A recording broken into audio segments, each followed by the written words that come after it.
திருப்பூர் மாவட்டம் பல்லடம் அருகே தெருவில் விளையாடிக் கொண்டிருந்த 4 குழந்தைகள் மற்றும் சாலையில் சென்ற 2 என மொத்தம் 6 பேரை தெருநாய் ஒன்று துரத்தி கழித்ததில் அவர்கள் அனைவரும் படுகாயமடைந்து பல்லடம் அரசு மருத்துவமனையில் அனுமதிக்கப்பட்டுள்ளனர். திருப்பூர் மாவட்டம் பல்லடம் அருகே உள்ள கொசவம்பாளையம் பகுதியில் நேற்று மாலை இந்த விபரீத சம்பவம் அரங்கேறியுள்ளது.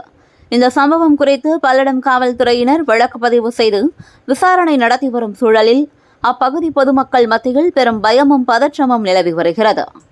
பல்லடம் கொசவம்பாளையம் பகுதியில் நேற்று மாலை குழந்தைகள் வழக்கம் போல தெருவில் விளையாடிக் கொண்டிருந்தனர்.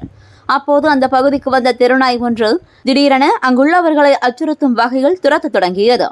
முதலாவதாக அவ்வழியாக 2 சக்கர வாகனத்தில் வந்து கொண்டிருந்த துத்தாரிப்பாளையத்தைச் சேர்ந்த விஸ்வநாதன் என்பவரை அந்த நாய் துரத்தி சென்று அவரது காலில் கடித்தது. அதனைத் தொடர்ந்து அதே சாலையில் நடந்து சென்று கொண்டிருந்த கிருஷ்ணவேணி என்ற முதியவரையும் விடாமல் விரட்டி சென்று காலில் கடித்ததில் அவருக்கு பலத்த காயம் ஏற்பட்டது. அடுத்ததாக அடுத்த தெருவில் விளையாடிக் கொண்டிருந்த 4 பிஞ்சு குழந்தைகளையும் நாய் விட்டு வைக்கவில்லை. அவர்களை நோக்கி தாவி குதித்து கடித்ததில் நிலைகுலைந்த குழந்தைகள் பயத்தில் அலறத் தொடங்கினர்.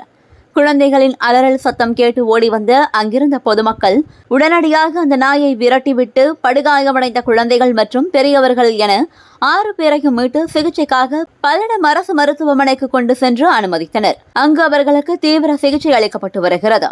இந்த சம்பவம் குறித்து பல்லடம் காவல்துறையினர் விசாரணை மேற்கொண்டு வருகின்றனர். பல்லடம் மற்றும் அதன் சுற்றுவட்டார பகுதிகளில் சமீப காலமாக தெருநாய்களின் தொல்லை நாளுக்கு நாள் அதிகரித்து வருவதாகவும் இதனால் குழந்தைகள் மற்றும் முதியவர்கள் வீட்டை விட்டு வெளியே வர அஞ்சுவதாகவும் கூறும் கொசுவம்பாளையம் பகுதி பொதுமக்கள் நகராட்சி நிர்வாகம் உடனடியாக தலையிட்டு உரிய நடவடிக்கை எடுக்க வேண்டும் என்று கோரிக்கை விடுத்துள்ளனர்.